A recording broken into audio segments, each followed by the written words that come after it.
This is Jason Q, Citizen and Friends, on today's News Talk Radio, TNT. Hello and welcome to the Jason Q, Citizen and Friends program. It's Friday evening here in Australia as we move into another weekend, another day closer to the end game. And what will that end game be? One thing's for sure, we're not going to give up. And every day we breathe is another day that we learn something new and another day that our team builds up and becomes a force to be reckoned with. Sometimes you wake up and you have a tough time of it and you wonder what's going to happen next. And other times you meet and you rub shoulders with and you learn something from a place that you just don't expect. And earlier in the week, I was delighted to be presented with some information from a fellow called Sezer Behlul from the Gold Coast. And he blew my mind.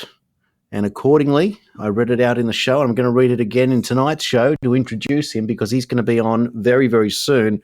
And we're going to talk about weather engineering, geoengineering, and we're going to be able to compare notes. And we're going to listen to someone who's been researching this for longer than most of us have, if at all. And for me, it's one of the hardest subjects to understand because whilst I know weather engineering is real, I just don't get it. I don't understand the motives behind it. I don't understand if climate change is real from the point of view if it's hot or cold or dry or wet. And if I can't work it out, I can bet many other people are struggling just the same. And I reckon every politician in the world is entirely bluffed by the whole thing. So whilst I don't necessarily put Sezer on the map here to say that he's going to have all the answers, but what he is going to be able to do is to have a discussion and be able to point out to us what he's learning, where he's getting his information from, his data, his analysis, and working out what really is the agenda so that we can compare what we know and what we see and be able to work ahead in new areas because the citizens are where the truth will be found because we're the only ones that are not vested into anyone telling us what to do, why to do it, who's paying us. We're just here to look out for our planet, look out for our families, look out for our country, and have the best possible life that we can do in the limited time that we have on Mother Earth. So when Cezer's story, this post, and there are many posts on his Facebook page, and for those that are interested, I'll have him explain how to contact him later on.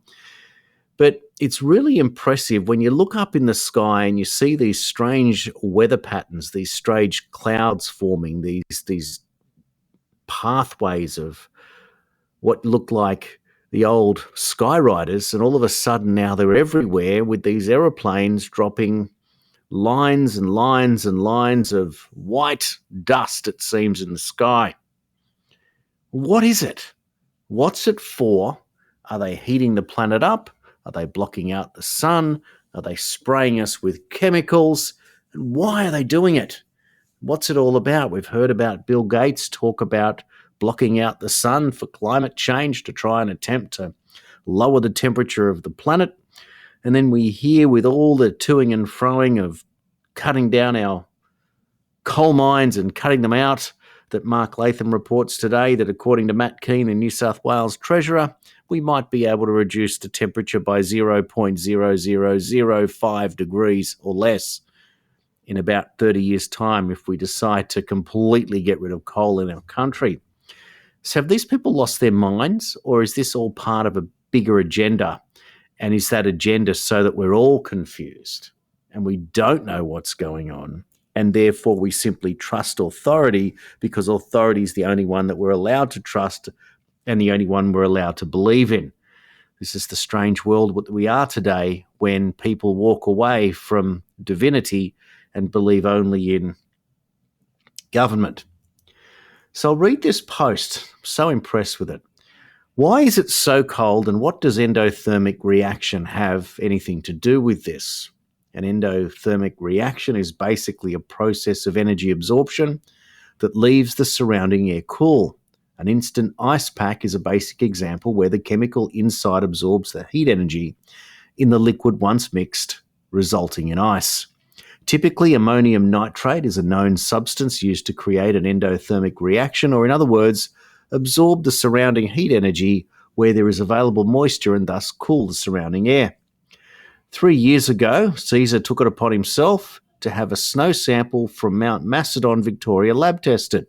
The elevation was around 950 metres with no industrial activity and very little traffic.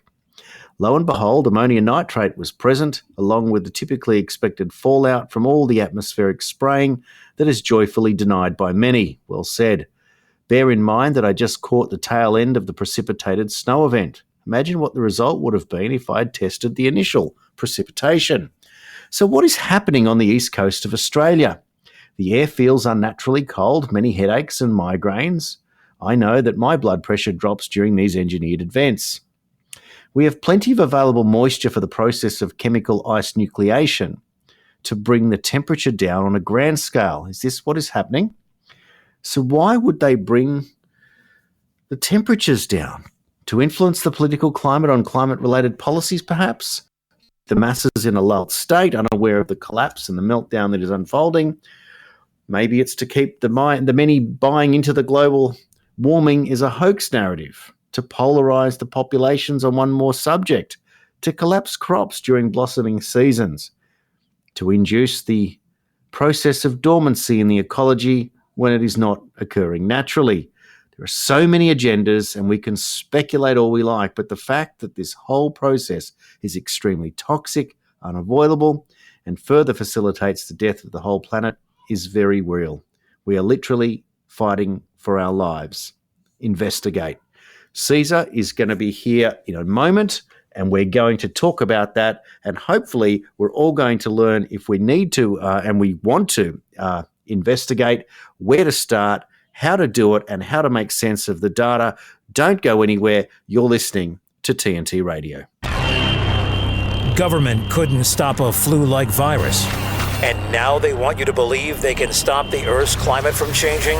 The voice of reason is TNT Radio. Welcome to the show, Jason Q Citizen and friends. If you'd like to reach out, jasonqcitizen@gmail.com. But right now we are going to meet Sezer. Welcome to the show, Sezer. Hello, Jason. Thank you for having me on the show. Oh, look, it's terrific, and I tell you what, you've opened my mind up, and I don't know how much more I can take. But when I learn something new, I just want to get both hands on it, eyes on it, reading, learning, understanding. And what a great way to be able to share your knowledge with a global audience today. It's a great treat to have you here, and welcome. Thank you. What are we learning about the weather at the moment? Is it unseasonably cold right now? Is that what you're noticing? Because it feels like it. It's very, very quick start to winter, certainly in New South Wales. And I realise that even up there in Queensland, it has been a little bit colder than normal. Are we reading it right? Yeah, well, the entry to winter was rather cold. I mean, it was frosty, just on cue to report and, create the headlines. But as I expected, the temperatures started to bounce back up. We're back in T-shirts. I'm seeing people in singlets and shorts again. Your typical kind of a Queensland winter is now back to how it was. So, what makes an impact are those headlines. And these really cold, chilling weather conditions are required for those headlines. And really, that's what sticks in people's heads. Time passes, summer comes. How did winter pass, for example? And what sticks with them are those headlines, those cold events, because they really know how to sensationalize those events, and the headlines make, really bright, glaring headlines, and keep that notion sticking in people's heads, so to speak. So we did get a cold start, and now it's back to normal. And I agree with you. Today we're out there in my backyard doing plenty of work around the place, and I noticed that I was taking the tracksuit jacket off, which has been on for the last 2 weeks. The wind has been blowing a gale. We couldn't get painting done most days, and today it felt like it was almost springtime again. So is this a process that they've been manipulating the weather, or has it just been something that's coincidental? Largely, it's manipulation, and I only go off what I can confirm with my observations, sometimes testing, sometimes I cross-reference information, and, if I'm sure of it, I will publish it. But in this case, we could see that there were induced pressure systems, and they tend to act like car pulleys. And the polar jet stream, which is somewhat like a car belt, is steered in a northward direction.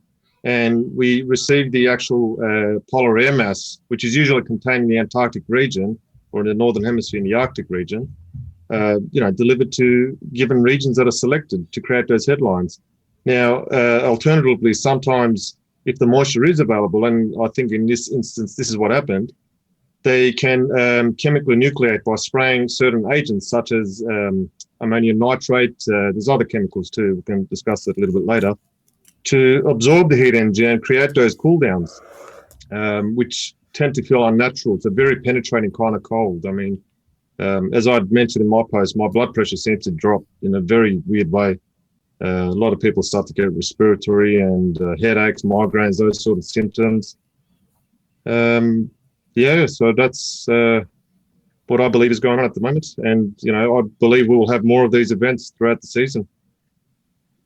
Wow, so it's not like they've just done it to drop the temperature and then let it get back to normal. This is a constant attack on the climate that's done artificially to serve a certain purpose or agenda. Yes. Well, what we've got to understand is the climate system and climate engineering itself is very, very complex. I mean, it's very, very hard to understand exactly what's going on, right? They can have many, many different agendas that we can only speculate on. We can know some of them through our process of testing and verifying, but a lot of them we can only speculate on as to the agendas because of the complexity of the matter. So how do you work out? I mean, this is the probably the second half of the show, but it's important to set it up for people who are tuning in and saying, wow, there's somebody on who knows what they're talking about in terms of weather. How do you determine what an agenda would be, who would be responsible for it, if it's military-based, if it's government-based, if it's coming from some sort of global organization and it drips fed down into local areas? Is everyone a part of it? Is it just some sort of desperation? How does it all come together?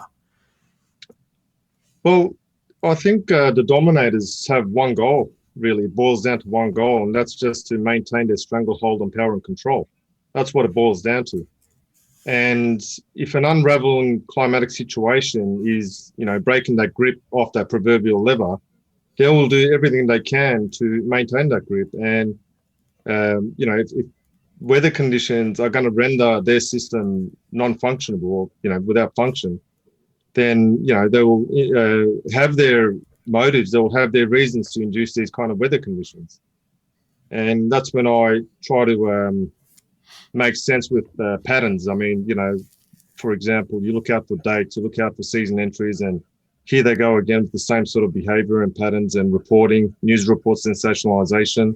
I keep an eye out on the satellite imagery just about every night to try and recognize some patterns in the atmosphere to my best ability. It's not easy. It's very, very hard. And if I'm not sure, like I said, I won't publish. And you could see it basically when they induce those pressure systems and you see the weather system starting to move up, or, whatever the agenda might be, different things occur. And we have the results following. So the hardest thing is, of course, is trying to work out who could be pulling the strings. And that's why people just say, oh, it's all too hard, and they give up on it. But very clearly you can see what's natural and what's not natural. And that would be the starting point, right? Yeah, absolutely. You can see. But when it comes to who is pulling the strings, ultimately, it is the people that print the money, the fiat money. It's them. They print it, and then the rest is just a chain of command on many different levels. It's a chain of hierarchy. Yep, that's not something that we would disagree with at all. How then did you get into, I guess, it's two things. It's one, how did you get into understanding the weather is the first part, and how were you able to draw that bow to realize that it's all part of a bigger picture? There's two competing, well, not necessarily competing, but there's two different ideas there, but they've arrived at the same point for you. So take us back a little bit on how you got into this understanding of the weather. Well, some 10 years ago, I was researching military aircraft, the ones that are still classified. And I'd come across some information stating that one of these particular aircraft leave trails in the skies. And I had my eyes up in the atmosphere to see if I could locate these trails to see if this classified aircraft has been moving around in airspace. This was in Melbourne. And I started to see these trails, and started to see a lot of them. I thought, surely this classified aircraft can't be flying around that often. I never see this aircraft. And I mean, a lot of it is a blur, but somehow from there I became aware of the geoengineering subject and started to research and come across Dane Wigington's site, geoengineeringwatch.org, and started to research thoroughly. And the information was just, it was comprehensive. There was a lot there to absorb. It took me about 2 years, a year and a half, 2 years. Then I started to get a clearer picture on what's going on and what real propaganda is going on and what is really unfolding on this planet, because I think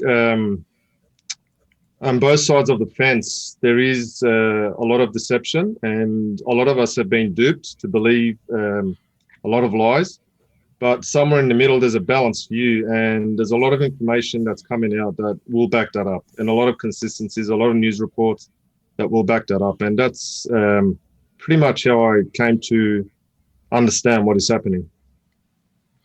It's so fascinating. So whilst we're going to get into the weather, we've got the rest of the program to talk about it.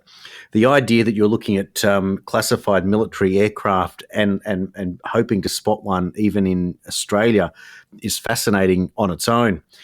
And I'm wondering if it's because of a different pathway you're on before, or were you just asking a whole lot of questions about things that were missing, that didn't make sense? For me, I think that the whole exopolitics, the politics of off-planet, was fascinating enough, and that obviously incorporated, ET. Now they call them UAPs, but they were UFOs back in the day. The Roswell incident that was open, and there were so many questions that were not answered that I was fascinated by this whole approach. And I believe the aircraft that you might be talking about, was it TRB? Was that what they called it? Yeah. So this was this secret triangular aircraft that was in some sort of black project that still we don't know about, but we've kind of getting a few glimpses these days. And so it may have been some sort of technology that was not necessarily considered entirely Earth-based, that they could do different things with these crafts. Was this where it started for you? Was it this fascination? It was. I mean, it was that. But again, jumping onto geoengineering, it's a whole different path. You know what I mean? I started to realise the severity of the situation, what it meant, in terms of consequences, that these programs are ongoing on a global scale. And we pretty much jumped ship and really wanted to focus on what's priority to me. And that's where it becomes fascinating. I think this is the lesson for most people who are listening or will listen to this as a podcast in the future, will realise that they have been noticing that they've got an interest in certain areas, and then it translates into something else, and they become quite serious about it, and it becomes very real in the moment. And that's why that for you, Sezer, it's become the weather, where you've become your own expert, and you've been able to link up with Dane Wigington and through the geoengineering.org website, which is fantastic. And that's the idea of what we're trying to paint the picture here, because a lot of what I talk about on my show is politics in the moment, and not necessarily just politics, but we talk about survival, the freedom movement, how we might move forward when we're being pushed out by the system, whether it be vaccine mandates that get people to be excluded from society. The only people now that get excluded from society are those that don't want to take a compulsory medicine or a trial. It makes no sense. And so therefore all of us are coming from different parts of our own lives and converging at this point. And it seems to be that the only way we're going to get out of it is to get to the truth of the matter. And what is the truth? Where do we go in all of that? And I find it quite frightening that every day we push and we push and we push, and we still can't seem to wake other people up. And yet the weather has got to be the most obvious thing that everyone pays attention to. and it's the one thing in small talk. We're going to go to a break in a moment, Sezer, but when you go to a party or you go somewhere and you've got to make small talk and you've got to talk about the weather, oh, it's warm today, it's cold today, whatever. I would love to see how you would take on that conversation when you talk about the weather. But these days, the more places that I go, especially in the election campaign, everyone's pointing up and going, look what they see up in the sky there. Is that what it's like? Depends on the realm, I guess. Sometimes yes, sometimes, most of the time no. I mean, people are just too divulged into their leisurely activities and their luxuries and entertainment, just the trivial stuff. You get your rolling eyes and your blank stares usually when you bring up the subject, but it's just not something that most people can comprehend. But I understand the non-comprehension bit, but the unwillingness to even entertain the thought, it's just, it's mind-boggling. It absolutely is. Yeah, look, it certainly is. Look, there's so much I want to talk about after the break. A couple of things that I wanted to bring up so that our audience will know where we're going. We want to talk a little bit what happened in Lismore in New South Wales a few weeks back. We want to talk about possibly your thoughts on what happened in Kansas with all these dead cattle. And again, in Yellowstone National Park this week has been another disaster. And I'm assuming that you've got some, we can go there as well and have a bit more of a chat about what's happening, not just in this country, but around the world. In the meantime, don't go anywhere. We'll be right back. You're on TNT Radio. Rick Munn on TNT Radio. Declassified files reveal the British interest in Falkland Islands oil. Well. We all know there was a war down there some time ago. Of course, Maggie sent the troops in to protect those poor people of the Falklands.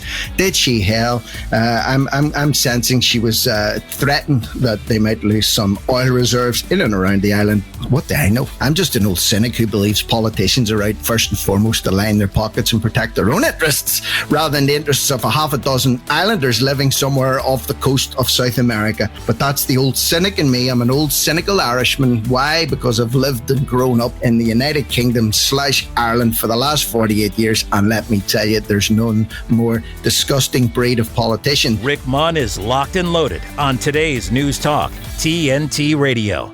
The United States government has declared you an enemy of the state. For the first time in history, a foreign journalist has been charged under the U.S. Espionage Act for publishing truthful information about war crimes. If convicted, our right to free press is over. We have been led to despise the journalist charged by a massive smear campaign directed at both the left and the right, yet his record speaks for itself. He's the only journalist to have never gotten it wrong. The charges are opposed by all major human rights and free press organizations, but our once trusted news outlets have failed to inform us. It is not too late. We can demand the UK stop the extradition of journalist and publisher Julian Assange.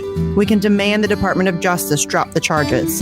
Call UK Home Secretary Priti Patel at 020-7219-3528 or call the Department of Justice at 202-514-2000. They are not after him. They're after us. You have the right to know. The right to know about culture. The right to know about the economy. The right to know about technology and to know about sports. You have the right to know about education and politics and the weather. You have the right to know what's happening abroad and in your backyard. But above all else, you have the right to know that this right is under attack, and we must work to protect it. Because in order to be free, we must be informed. Understand the threats. ProtectPressFreedom.org. This is where you get your daily ration of high-velocity conversation. Today's News Talk Radio, TNT.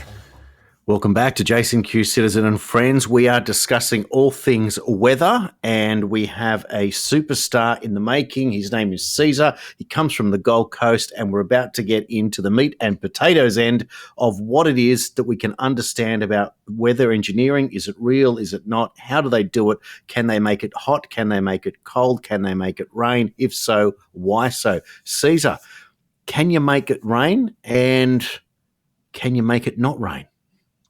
Absolutely. The rainmaking is more a part of localized weather modification programs. This is something that's officially acknowledged, and there's a lot of information on it. I mean, let's not confuse this with global scale climate engineering. Two different things. Weather is one thing. It's a localized thing. Your patterns, your weather patterns and whatnot. climate is a regional climatic system. It's completely different, and that's what I'm talking about, climate engineering specifically. So we've got to be careful there, because a lot of these disinformation sources, they associate climate engineering with weather modification. And, people will often share those Cessna planes with the flares on their wings. This is acknowledged, it's official, it's a known thing. Very two different things, very, very, very different two things. Yes, they can make rain if they want to. They can flood, and Project Popeye was one example during the Vietnam War to flood out the plains where the guerrilla warfare was ongoing. The droughts largely caused by the climate engineering operations.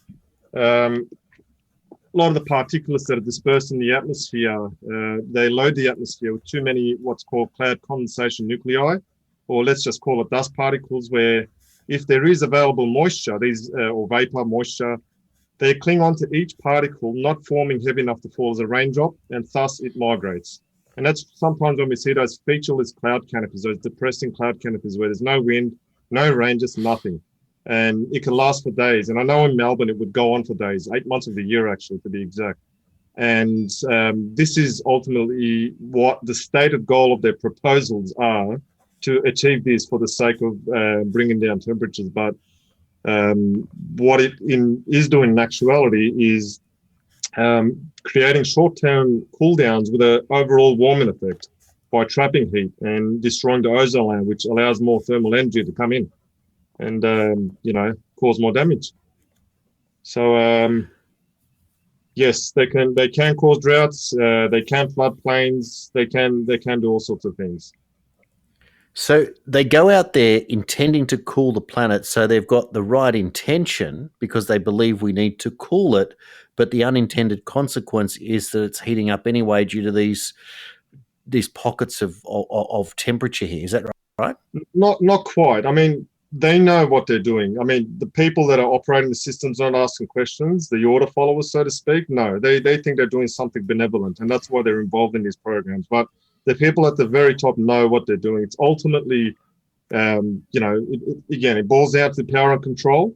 They want to manipulate the weather to get rid of those undesired weather conditions that would disrupt commerce. It would disrupt industrial civilization, because we've seen with the floods that we've had here what it can do to their whole system. The grid goes down. There's no power. There's no police force. There's no policing. They lose control.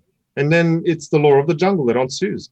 They don't want that. If they want to create havoc, they want to choose where it is and how it is, whether it's a collapse of crop or, for weather warfare purposes to destabilize a country, as they've done over the last 20, 30 years in the Middle East for various agendas.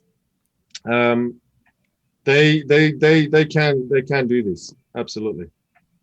Wow. So someone at the top, whoever it is, running the show, and this is what probably happened with COVID, the same thing. You've got an agenda somewhere way up, and you've got everyone else falling in line and believing everything that they're told.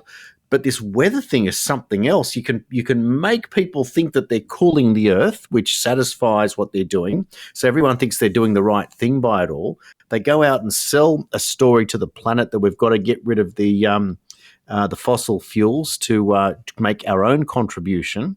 We'll tax the hell out of it in forms of carbon tax or something else, whatever we can possibly do. And in Queensland, I hear that they're now talking about a sun tax. If you have solar panels on your roof, when they don't need your power, they're going to tax you if you need to send it back to the grid. And so there's always a cover story so that the agenda is always set for whichever thing that they want to sell to us. So is the agenda depopulation? Is there something else it could be other than that? You can't discount depopulation. It's definitely on the books. I mean, that's very apparent, and there's a lot of information that you can verify that with. Once you acknowledge the state of the planet and the biosphere, the part of the planet which sustains life, when you acknowledge the state that it's in free-fall collapse at the moment, and this way of life, this industrial life, is not sustainable with this kind of population, then you can clearly see, and add the fact that most of these oligarchs are on their platforms, boasting on about how we need to depopulate. It is ultimately because the planet is dwindling in resources and its ability to provide. And these dominators, these oligarchs, don't want to share the remaining resources if there will be anything left for the future. So depopulation is definitely on their agenda. Wow. So it's as simple as that, that they simply believe that they own the planet one way or another. They're in control of it. They're in charge of it. And the rest of us are literally useless eaters that are taking up too many of their resources. So here we arrive at this. This is not something that's come up in the last 5 years or 10 years. This is a long, long approach, right? It is a long approach, very long approach. They would have calculated this into the equation. They would have seen this. I mean, technology has gone exponential. It's allowed for populations to grow to exponential rates, which demands more technological goods, which demands resources, which demands the gutting of the planet's, resources, deforestation, pulling out minerals that should stay underground that have toxic properties, paving the planet, polluting the oceans, microplastics everywhere you could think of, in fetuses, in every fish in the most remote places. I mean, it's endless, you name it. So we've done it to ourselves, but we've done it because they've planned for it anyway, one way or another, and we're literally destroying the planet. We are literally destroying the planet. We are. We've done it to ourselves. Every one of us have to blame, but this system that was created by the dominators has pulled us away from natural living, the philosophy of natural living and living in accordance with nature, which I believe large sectors of humanity once were living like that. But, we've become accustomed to and a part of this toxic industrial way of living, and we're all played our part in some way. And now we're going to, see the consequences of that. We are already, we have been. So when you're looking at this from your own perspective, obviously you're very concerned about what you're seeing, and you've become somewhat an expert now in understanding the weather, and you volunteer that there's still more that you want to learn and don't know and still have to understand. But how do you motivate yourself to say, I need to have a big role to play here? I need to walk my way out of this for the sake of my family, if for nothing else. How do you motivate yourself every day to continually go on and compete and still live a normal life? Well, let's backtrack a little bit. I don't see myself as an expert. I mean, I just, spent a lot more time researching and observing. It's just an accumulation of information that I have in my head, on my computer and USB, and I relate back to it quite often to refresh my knowledge bases.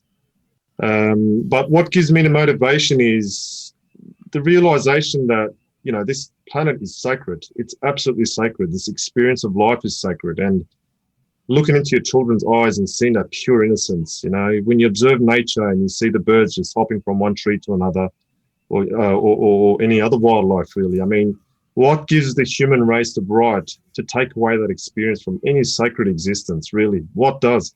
And we've got to ask ourselves the question, what purpose are we serving here? Do we come here, consume, trash the planet and leave? What kind of a life is that? I mean, we can take the view of, do I live a life of usurpation and consumption, or do I serve a life of giving? And that's what it comes down to. I want to live a life of giving, and I want to serve the whole. I want to serve the greater good. And, I want to leave a good testimony once departing to our best ability. And this is the thing that all of us get to one way or another, is the idea that what we've learned, what we understand, but we all seem to circle back to the way that you just said it now. What is the purpose of life at all? Is it just to consume and destroy and to leave, or is it to put back and to give and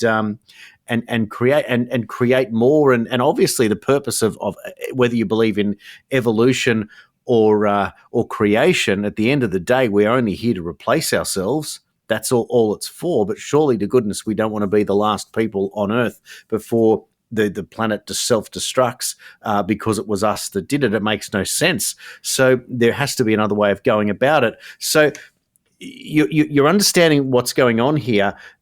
You clearly don't believe in depopulation. So how do we go about fixing this planet if we were in control of it? Well, right now, we've got to prioritize at the moment what is the most catastrophic thing that is going on. Short of a nuclear cataclysm right now, it is the tonnage of material that's been dispersed above our heads. I mean, 20 million tons plus, right? Think about it. Nanonized particles, every moment, every single one of us are breathing it in, and it's doing damage to us. It's going right into our brain. It's bioavailable. And I mean, we're getting dumber by the minute, by the second. Our kids are breathing it in. The soil is absorbing it. It's altering the pH because all the microbes are dying, which is going to alter the forests, and it's killing the oceans. I mean, there was a report that had come out some years back. I will be paraphrasing this, but they found alarming amounts of aluminium in the tissue of whales in the Antarctic region. So there's no way that's exempt from this. It's just ubiquitous. It's everywhere. It's extremely toxic. It's synergistic, and we should add this fact: they can change the mixture overnight, and it's game over. They can take care of all of us. How do we know that they won't do that? I mean, if you look at history, what these psychopaths have done, they can very easily just change the mixture. And this to me rings a very, very loud alarm bell. It's very urgent. People need to understand the urgency of it. How would they change the mixture? What would they do that would make it different, that would improve it? When you say improve, I mean, not so much improve it, but depending on their agenda at the time. I mean, who knows what it is. There's geoengineeringwatch.org is working on publishing some results that have shown that graphene oxide are one of the materials being distributed. I mean, here we are trying to avoid the jabs because of this ingredient and other things too, researching into the toxicity of it. And imagine not being able to avoid breathing it in. Yeah.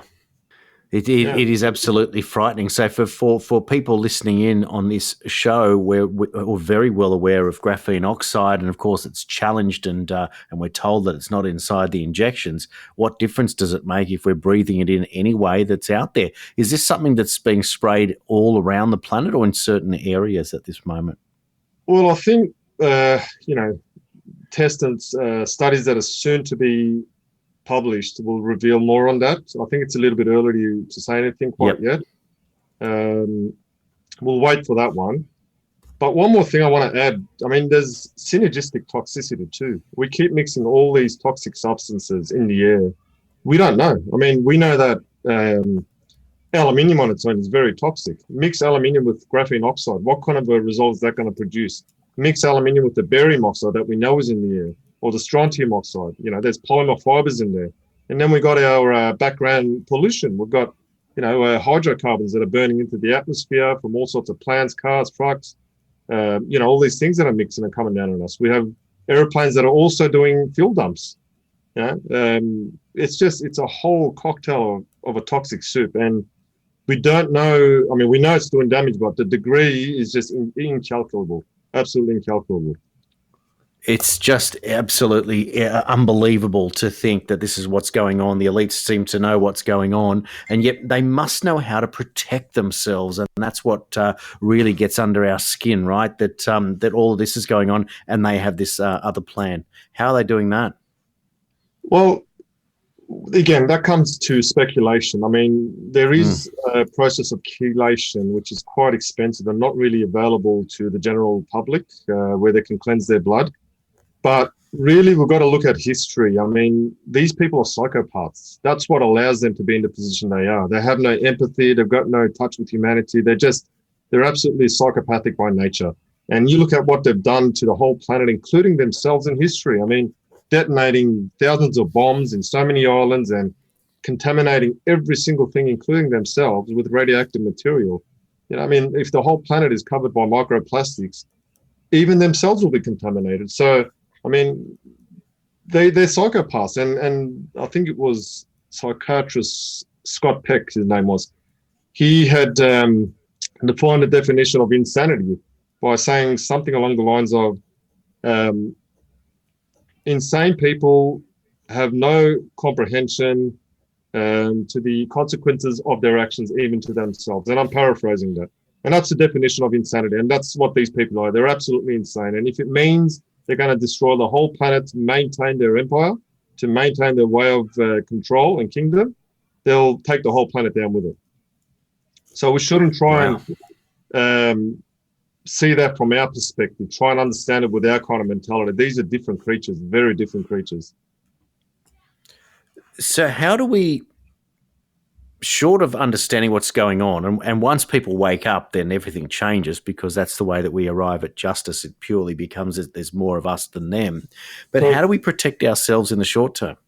Well, the best way you can protect yourself is eat as little toxic food as possible. Drink clean water. Don't drink tap water. I mean, we know what's in there. Drink clean water. Give your body the best chance to be able to keep the metals moving, to keep the toxic material moving. Eat properly, sleep properly, exercise. I mean, try exercise indoors if you can, especially on heavy spray days.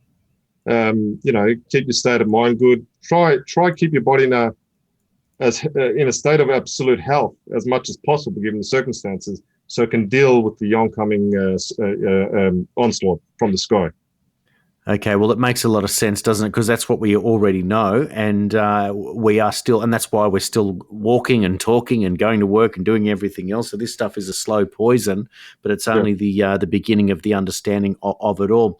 We're going to take a quick break. When we come back, I'd like to have a chat to you more about what I brought up before the last break, which was about what's happening overseas in the United States specifically, because people are looking at it and wondering, of course, with the loss of all the cattle in Kansas, and they're blaming a heat wave, and whether that's true or not, but the idea that we seem to be marching ourselves towards this great famine where we're seeing food processing plants burning down all over the United States, and we're seeing animals being slaughtered everywhere every single day, that thousands and thousands have just been wiped out, and whether this is something else that we need to be concerned about and what should we do. So it's a whole lot more than just weather, but don't go anywhere. You're listening to TNT Radio.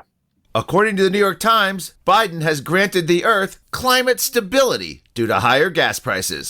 From Washington, D.C., this is the Morano Minute with your host, TNT Radio's Mark Morano. In the You Can't Make This Up department, a 2012 New York Times op-ed claimed that a carbon tax would result in higher gas prices that would result in, quote, climate stability that would prevent, quote, an end to life as we know it, unquote. The 2012 op-ed by Cornell University economist Robert Frank claimed that increasing gas prices by several dollars would achieve a solution to the climate crisis.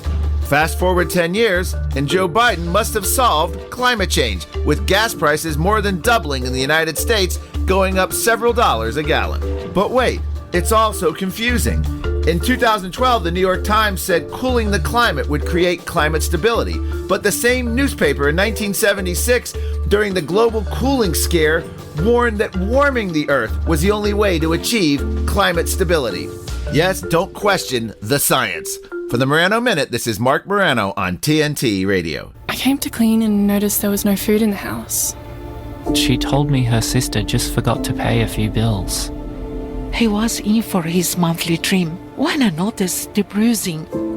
Is there anything I can do? Thousands of older Australians experience elder abuse every year. If you're concerned about someone you know, you don't need to have all the answers. Call 1-800-ELDER-HELP for free confidential information and support. Suck it up. It's not a big deal. Snap out of it. Just get over it. We've all heard it. But if you're experiencing extreme stress, it's not just in your head. It can affect your entire body because toxic stress can hurt us physically without us even knowing it. If you've lost a job, worry about your next meal, or have trouble making it through the day, if you're feeling the effects of stress, we can help. Text STRESS to 211-211 to find a solution. The new communism is COVIDism, mandating that the truth be told. This is TNT Radio. Welcome back to Jason Q, Citizen and Friends, and I'm here with Sezer. We're talking about weather, but it goes off in so many different directions. When you first of all, the difference between weather and climate science, one is local, one is global, and it makes a very, very big difference when you understand the differences, and that's what we're trying to talk about. Sezer, climate science, like the politicians tell us, does it make you mad when they talk about it like that? It makes me mad because they are sticking with a narrative. I mean, the carbon issue is a very real issue. I mean, we can't expect to burn 100 million tons of, hydrocarbons and expect no change. I mean, that's the energy balance of this planet is very delicate and complex, and we need to understand it. And just making such drastic changes on a global scale and to assume that it's not going to have an effect is quite naive. But they don't acknowledge climate engineering. They don't acknowledge a lot of things. They don't talk about the the methane venting that's ongoing at the moment. And that could pretty much put the nail in the coffin for us. That scenario that's going on up there. They don't talk about a lot of things that they should. And the solutions they offer are not solutions at all. It's more like methods of lulling the masses into going back to consumerism, basically. Go back to shopping. We've got this covered, with the sustainability crap and the carbon credit scam, which is an absolute scam. I mean, the problem is there, but the solutions they offer, no. And again, I think they're disaster capitalizing here. They're turning a catastrophe into profiteering. And, they're pointing fingers at the populations only. And, we're going to get punished for that, for an ongoing thing. But just because they're profiteering and there's a lot of corruption stemming from it, it doesn't mean that it's not going on. I mean, it's like saying, you got Halliburton profiteering off, war regions with their cleaning contracts and construction contracts. Does that mean that the war is not going on? I mean, do we deny that there's a war going on because Halliburton is profiteering? The same sort of thing here. But it does make me mad because there's a serious lack of acknowledgement. There's major emissions. They downplay the severity. I mean, they talk about trying to keep the threshold at 1.5 degrees below pre-industrial levels. But given the data at hand, it well and truly seems that we're way above that, somewhere in the 3.5 degree range. And that's a part that really makes me mad. I mean, there's a lot of emissions.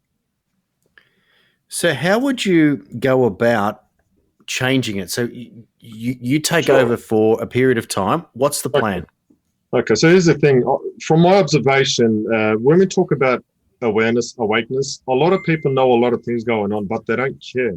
People are willing to adopt this new tyrannical system for as long as they can have their McDonald's and have their TV and their footy and their beer, maintain their comfortable lifestyle of luxury. And what we need is a shock to these people, a sense of urgency, because that's the only time when people act. I mean, I'm sure many of us have witnessed car accidents. There's been a prank. Everybody jumps out. Most people jump out, initially, good, bad, woman, male, whatever. They jump out, they help because that instinct is there. And I think that's the only thing that's going to trigger people to get off their backsides. And for that urgency to be reinstated in people, things have to happen. And if climate engineering was to stop, these undesired weather conditions would be more often, would be more prolific, would be more aggressive.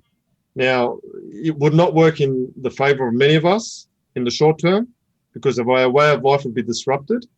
This industrial system would not function. A lot of lives would be lost, unfortunately, and I do not condone that, absolutely not. But in the long term, the planet at least has the opportunity to try and compensate some of the damage and potentially sustain life in some parts of this planet. On this trajectory, we've got no chance. We'll be completely dead. This planet is on track to becoming what Venus has succumbed to. We're going towards Venus syndrome. But if we stop climate engineering and allow nature to respond with the ferocious weather conditions, it will disrupt the system. It will force people to rip their heads out of the sand to face the ugly reality. And that's what I believe in. These people of the world, I'm not talking about third world nations. I mean, their primary thing is finding food to eat and running away from bombs. But especially in the first world nations, really the bulk of the people don't give a damn. They don't care because they're too comfortable, they're too luxury. And, we need nature to respond with ferocity for people to have their lives interrupted. I am repeating myself, but, it really needs to be driven home this point. So people will have no choice but to face the reality and to actually learn to, stand up, be a community and live in accordance with nature, because that's the only way out.